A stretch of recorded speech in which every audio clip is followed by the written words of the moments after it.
Good morning. Welcome to your Friday morning, early morning intuitive guidance. I'm Dr. Bonnie Nussbaum here with some words of wisdom to give us some food for thought. And I'm finding it funny that it's words of wisdom. You'll find out in a minute.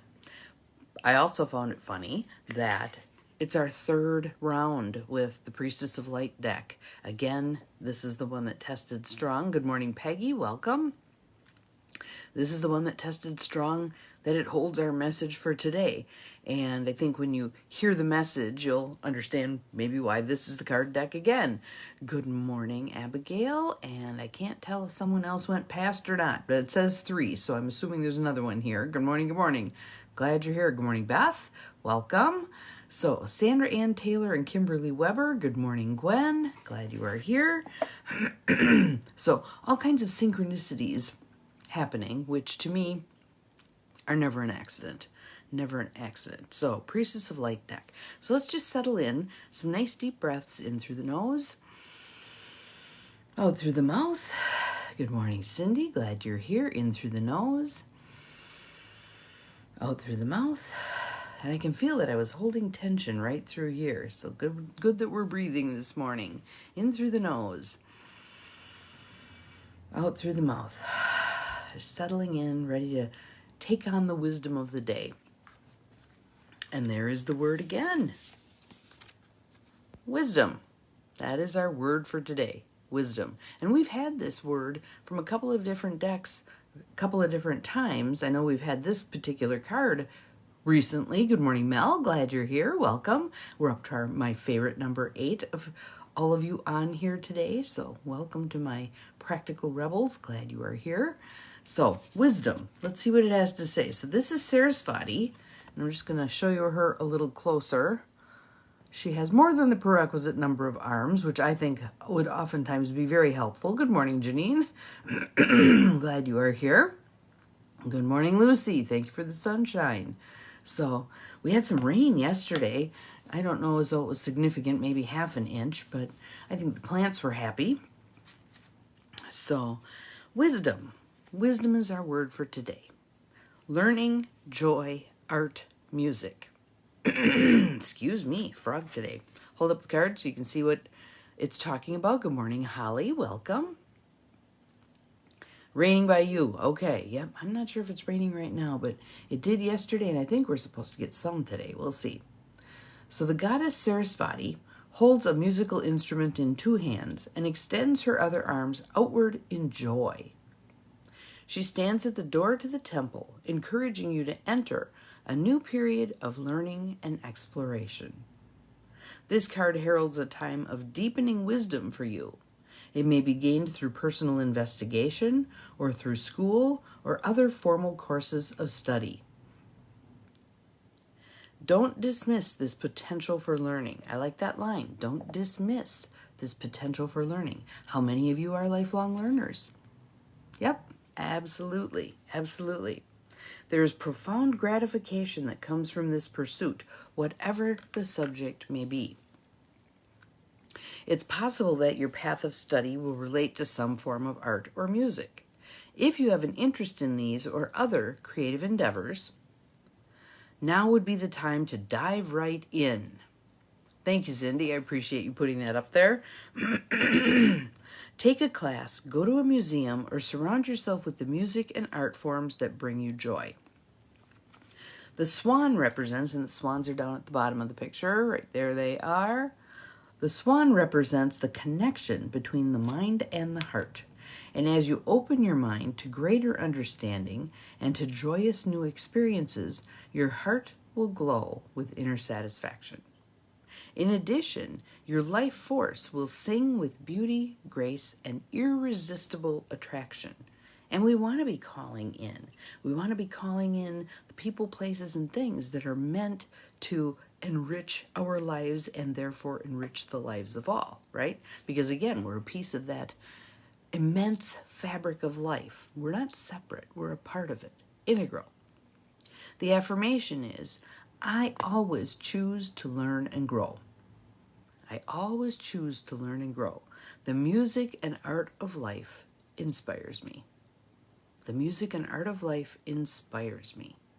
So, and even think about that word, inspiration. How related to the breath is that? We inspire, we expire. Thank you for posting that. I appreciate it. So, what grabs you about this card? What stands out for you about this card? Especially at this point in time, given the other cards that we've had recently, what is this one saying to you? How are you processing this particular card? What is it chiming for you? One of the first things that's chiming is I had a conversation with my son last night, and he tends to get very political and has some very distinct opinions. And they aren't necessarily mainstream opinions from either side that we have created sides. And just that thought that oftentimes when a country, when a government is heading toward a more limited ruling kind of a way, who are the first people they get rid of? The creatives, the artists, the musicians, the poets, etc. So to me, what that says is the artists, the musicians, the poets are the ones who lead the way in terms of creative thinking, in terms of new ideas. There's also many, many scientists who lead the way in terms of creative ideas. Lucy, having the ego partnering with my soul. Yes, yes, yes. And there's that amazing quote, I believe it's Einstein, where he talks about how the ego, the conscious mind, is supposed to be the faithful servant of our soul. And that we've gotten that goofed up. Good morning, Brenda. Glad to hear from you. Welcome, welcome. How are things way up north? So, again, wisdom. Do you value wisdom? Do you hold wisdom in esteem? When you hear the word wisdom, what is your definition of wisdom? Many of us have a very narrow definition of wisdom. In fact, that definition being whatever you can learn from books, whatever you can learn from a professor, whatever you can learn from school, that kind of thing.